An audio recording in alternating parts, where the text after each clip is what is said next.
Sikoyo saligmanso o récupérer munduko ezalaki na maboko na ye. Est-ce que otika ye na bomoy? Si c'est que le peuple demande à Moutamba. Kabila appelait Cameroun, il appelait Von. Je vais voir la tête de Moutamba. Le complot était fait de l'autre côté.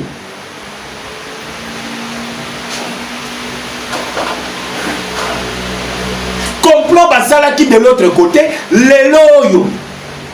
Le Rwanda a jubilé, mais banda que rejet à démission à Moutamba. Moutamba Kozonga, la première réaction à l'Obinin, c'est ce que les Congolais sont en train d'attendre. Mais Yope Sangaï, Nanzela commentaire, au CPLité, le retour, ba Congolais, ba lobby, ba Kanga Kamere. Est-ce que les Congolais sont d'accord avec ceux-là qui ont accompagné Moutamba au ministère de la Justice après son retour triomphal? Toloba qui est, na uti koyebisa Moutamba, Moutamba bimisi munduki, a beti lisa ses uyote. Yo siko sali manœuvre botoli munduki wana est-ce que otika ye na bomoy. La Bible dit oya bomakana épée aokufa na épée, oya bomakana machette aokufa na machette, oya bomakana corruption aokufa na corruption, oya azali traître aokufa kaka na traîtrise. Lelo dans les partis de Vital Kamerhe, je ne pouvais même pas entrer dans ma kamou ya parti politique na ye. Aujourd'hui tous les cadres ya INC Balobi bazali ko démissionner en cascade. Pourquoi il démissionne Balobi? Que Baye ko découvrir que Moutou Babandeki Kolanda c'est un étranger qui est au service des Français. Vital Kamerhe azali pion ya Emmanuel Macron. Dans tout ce que vous avez écouté, Bemba parler, Bemba Yebisibino Ao, que il y a eu complot. Yo ayokaki monsieur Eric Kouba, azali politicien, conseiller stratégique en matière de communication, politique, il y a Corneille Nanga, avoir entendu un appel entre Kabila et Nanga pour éliminer physiquement Félix Antoine Tshisekedi Tshilombo. Ce n'était pas juste pour éliminer Tshisekedi. L'histoire retiendra aujourd'hui que na siècle Oyobiso Tozaliko vivre, ils ont tout fait pour éliminer Tshisekedi et s'imiter. Et comme Moutamba est venu, il a commencé à démanteler le réseau. Baïboka Congo, assurez-moi de vos likes. Nalobi, le lo ezali mokolo esengo, le retour de Constant Moutamba au ministère de la Justice.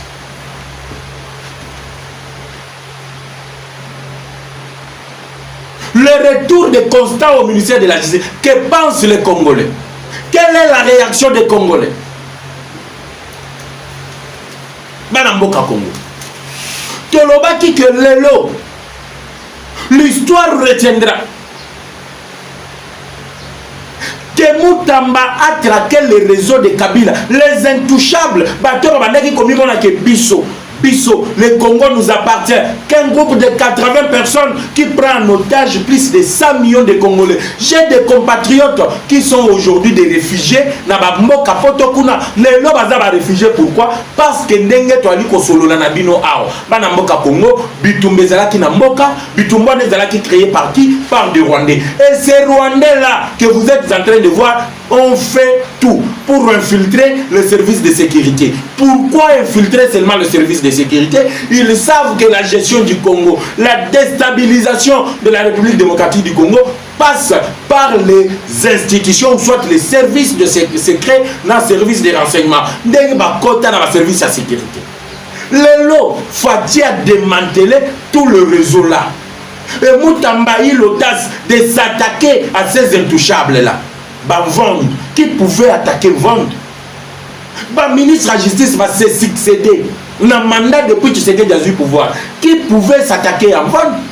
Il est toujours au parquet.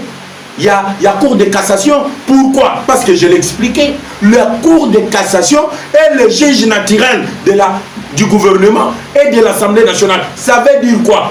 Ministre, député, bangonde bakosambisama nanzela ya cour de cassation. Et Kabila Tchayewana Bayimbo Kakongo pour contrôler les autres qui l'utilisent à ses fins. Et les lots, na batoyi ya bandeki ko contrôler, na mutoyo bachaki, bango nyonso bazali humilié. Mais à l'immédiat, peuple congolais lobby, Mokonzi Mboka, il faut suspendre vendre. Parce qu'à Telemeli Mokano Atata Mokonzi Ekolo, dans aucun pays, Makambo va vendre à Nikosale Koki Kolekate. et le soutien indéfectible des Congolais à l'encontre dont ils ont soutenir le jeune ministre. Parce que la jeunesse ne peut pas décevoir. La jeunesse ne peut pas décevoir. Mon solo qui toko ezali koya matin, midi, soir. Il y a moins de père et de mère. Tozali na bino matin, midi, soir, juste pour ça. Toko tindi que la bino, l'actualité qui se fait, l'actualité qui se vit en République démocratique du Congo. Je suis l'homme le plus erré, Panamoka Congo, pour avoir vu et contemplé comment Tshisekedi est en train de frapper. Il frappe sans hésiter le terroriste Djama-23. Il frappe sans hésiter le sanguinaire, l'homme qui se croyait fort, Paul Kagame. Tatupolo est parti. Donald Trump tozoye bisayo Tatupolo akosa te que son âme repose en désordre, que sa fille le confirme ou pas, apema en désordre. Les Congolais voulaient juste que Kagame akufate azala na ye na bomoi amona comment la République démocratique du Congo ezali kotelema pe ezali kotongama parce que ba makambo yo bango ba yelaki biso et ali kosimba lisusu te. Maintenant écoutez bana mboka Congo lelo oyo na liko solola na bino, il y a un message fort que Bintou Keïta vient de diffuser par rapport à sa rencontre avec Corneille Nangaa. Et vous allez comprendre pourquoi Joseph Kabila Kimaki a Kendaki Nairobi. Et depuis à Kenda Nairobi, il ne peut plus rentrer à Goma. La ville de Goma devient un lieu d'insécurité pour lui. Il a été ciblé par les drones américains. Il a pris la poudre d'escampette. Il est allé dans le mariage. Il y a les Kinaye. Or, Bisson à Congo, Toyebi ke Kabila Zalaka na famille kaka 3 personnes. Lelo, ne ba réalité comme Kobima ke non, ba leki mususu Joseph Kabila bazalaka. Lelo batu ba yebi ke Hippolyte Kanambe, même la carte d'identité, oyo ya liko la kisazali munya Rwanda et uti Kobima. Tout comme carte d'identité, il y a vieux caméléon, le vieux Kabasel et le papa Tito Ebima Kiao, et kola kisakazali munya Burundi. Lelo, bana mboka Congo, Donald Trump vient de donner 48 heures. Les 48 heures données viennent d'être exprimées par le message de la chef de la MONUSCO. La chef de la MONUSCO, qu'est-ce qu'elle a dit? Elle a été claire. Yango Bomoragi tampon et bimaki du coup na Elongia Corneille Nangaa. Quel est le message? Vous devez vous retirer. Les dispositions, les injonctions ont été données depuis le mois d'avril. Ça c'est Bintou Keïta qui parle à Corneille Nangaa. Yango monaki réunion et comment qui mutumbutu. Yango monaki réunion et comment qui opesi mbwa boy. Bakati yango pendant 2 heures du temps. Bakei boye babenga Kagame est injoignable. Babenga Kabila, je suis occupé dans la fête de ma petite chère. Nanga s'est retrouvé yemo. Il devait prendre la décision. Joseph Kabila cloué. Depuis Akimaki drone, Nanga s'est retrouvé contre un dilemme. Bintou Keïta, oyo babandaki kolekisa M23, na base na bango, baliko protéger, babiloko M23. Lelo, babaluki, basutukeli, Nanga zotala, les alliés sont en train de les abandonner. Même ceux-là qui les vendaient les armes, lelo bakomi kobo ya kote ke la bango manduki. Le tir que là a dit qu'il ne peut plus continuer à travailler avec le Rwanda dans le change d'armes, alors que Minduki wana ya ngonde qu'on semer la terreur au niveau Yabamboka ya sous-région. Et aujourd'hui le Rwanda n'a pas d'appui. Yango moni depuis Bapesa Kibino date que telle date nous serons à Kinshasa, Batikala Koyate. Keïta Zoyebisa Nangaa. Comme les injonctions vous ont été données au mois d'avril, vous devez respecter la résolution 2773 qui a été votée à l'unanimité au Conseil de sécurité des Nations Unies. Bientôt, Bintou Keïta soit posé dans le Conseil de sécurité des Nations Unies. Elle était là-bas, elle a donné le message. Il y a eu trouble. Si quoi du haut, il y a tribune, il y a Conseil de sécurité des Nations Unies où elle va dévoiler le message au Yela Kinanga. Nanga Lobinim, nous sommes disposés à régler le conflit d'une manière pacifique.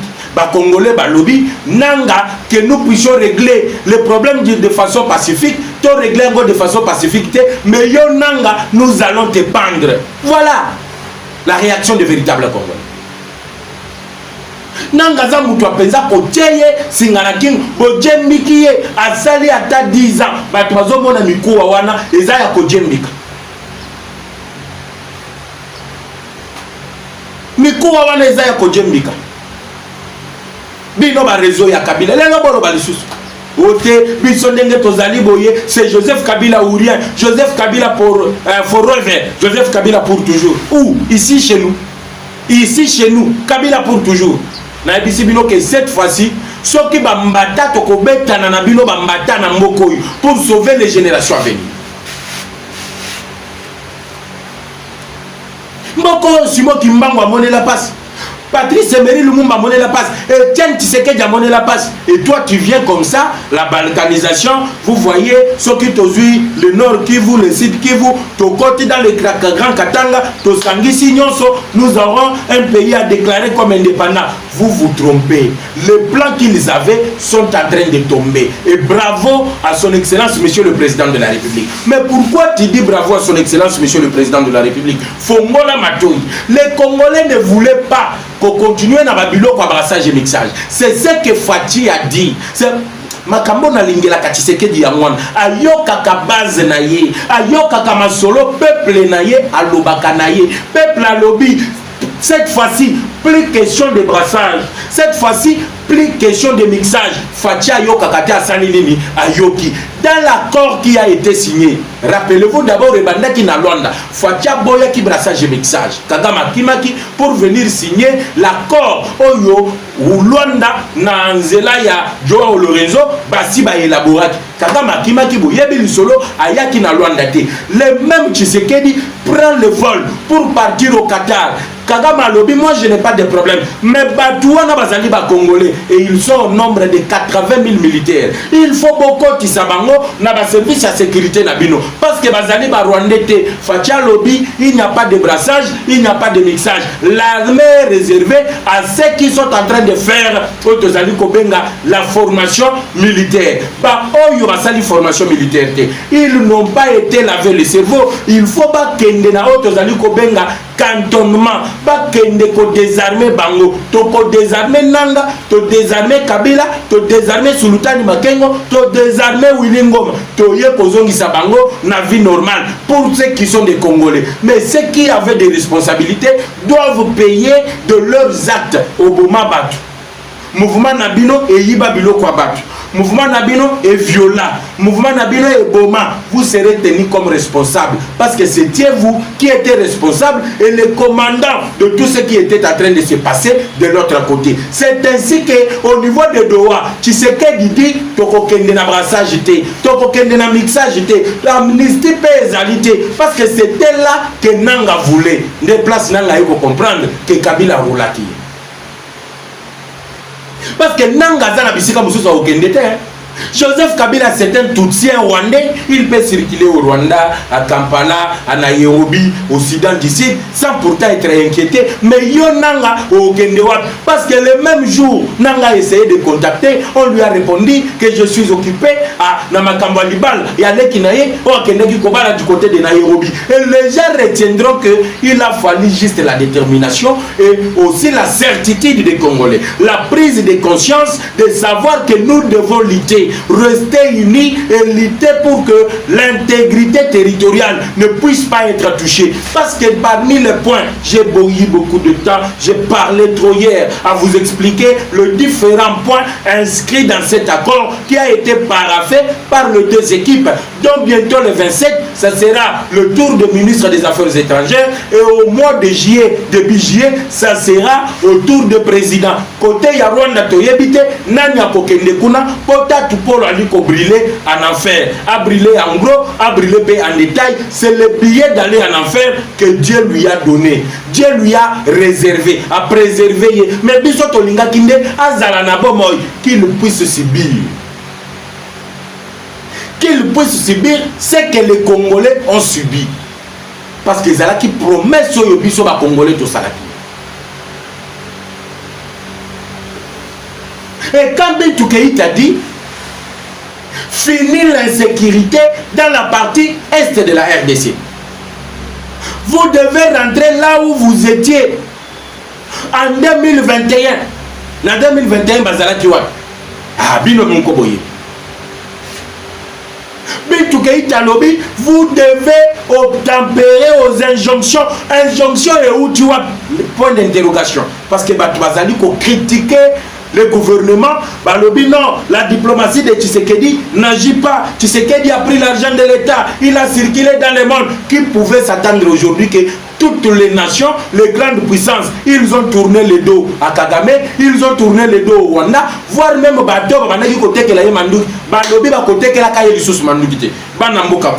l'argent que Tshisekedi a dépensé, Nanzela ya voyage, comment est-ce que la présidence, il y a eu des dépassements budgétaires. Qui peut parler encore de dépassement budgétaire aujourd'hui avec le résultat de la diplomatie que vient de nous apporter la diplomatie agissante de son excellence Félix Antoine Tshisekedi Tshilombo. Le monde entier aujourd'hui abandonne Paul Kagame. Où est-il? Toi, Koyebate. Moi, Nanaya commis un réseau X dans 17h, Nakoye Bisabino, par rapport à Liwa, à Tatanaye, qu'est-ce qu'elle a dit? Nous aurons le temps de propager, vous projetez les images et vous aurez le temps de suivre à la loupe parce que ici vous êtes informés en temps réel. C'est ainsi que lorsqu'on les a menés le message clair de Bintou Keïta, ils se sont concertés. Tolobanine. Oh non, biso tondimi kasi tokende na ndenga kimia mais moi to se retirer ezalité po tozana bisika mususu ya okendete pipa ya kokende ezalité ba yebisi bango vous devez rentrer là où vous étiez en 2021 avant de commencer la rébellion. C'est là que le match est fini. C'est là que la guerre vient de prendre fin. Parce que dans le point où ils allaient énumérer, balobi que la fin des hostilités. Bon, donc, dès que ça va partir le 27, ça c'est bête à la société. Mais entre-temps, balobi balobi bango bakoti kapé Rwanda na Kimiate. La ville de Bukavu est encerclée. Et je vais revenir, l'actualité sécuritaire, c'est très important. Congolais Zalina Posa Koyeba, qu'est-ce qui se passe dans son pays? Toza wapi, Tokomi wapi, Tozali Kokende wapi. Mais la ville de Bukavu, na minute ils allaient encercler. Les Wazalendo ont frappé. Ils ont frappé et ils ont refrappé. Et l'histoire retiendra na minute que les terroristes Diam 23 sont en train d'être brûlés. Ils sont brûlés vifs par les Congolais parce que les Congolais balingi comment na bango lisusuté. Ndena yeko yebisabino que l'humiliation des Camérés, le retour de Mutamba, balobi Kabila ayebela. Ba compte na yo etikala ki mususu e kozala bongo bloqué. Bana mboka Congo.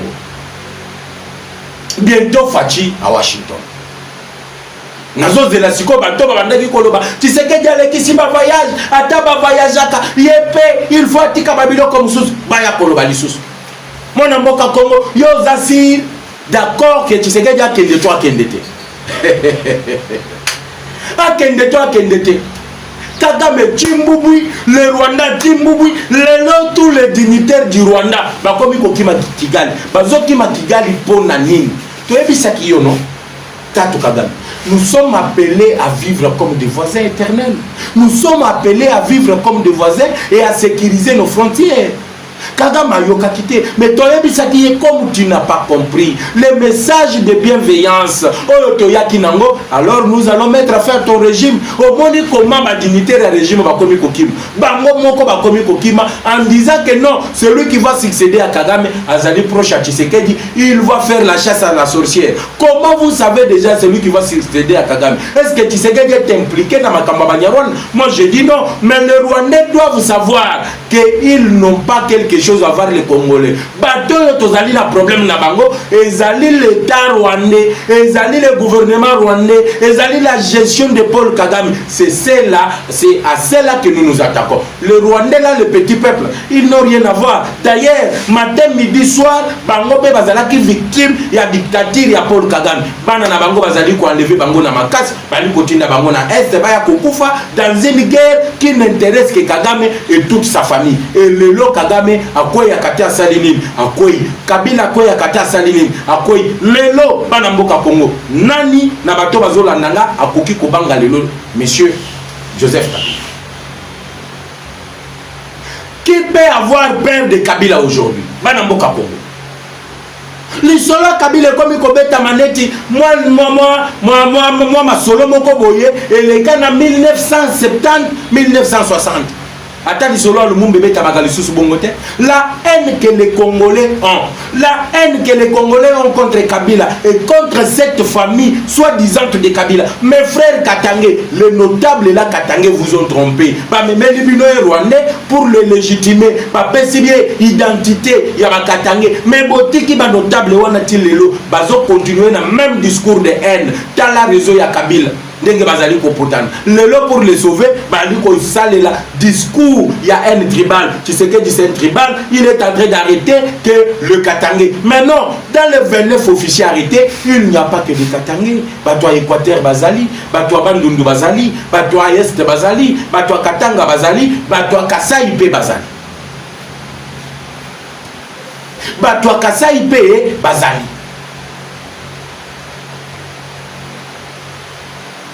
Donc, plus de discours de haine et tribalisme. Discours où on est aussi malicité. Vous voyez pourquoi on utilise ces discours? C'est pour nous diviser. Vous voyez que c'est un moment clé. Moment où il faut attaquer. Vous voyez que les Congolais sont un peu tribalistes. Ils sont pachants à ce qui concerne leur tribu. Il faut véhiculer le discours tribaliste pour les diviser afin que les deals ne puissent pas tenir.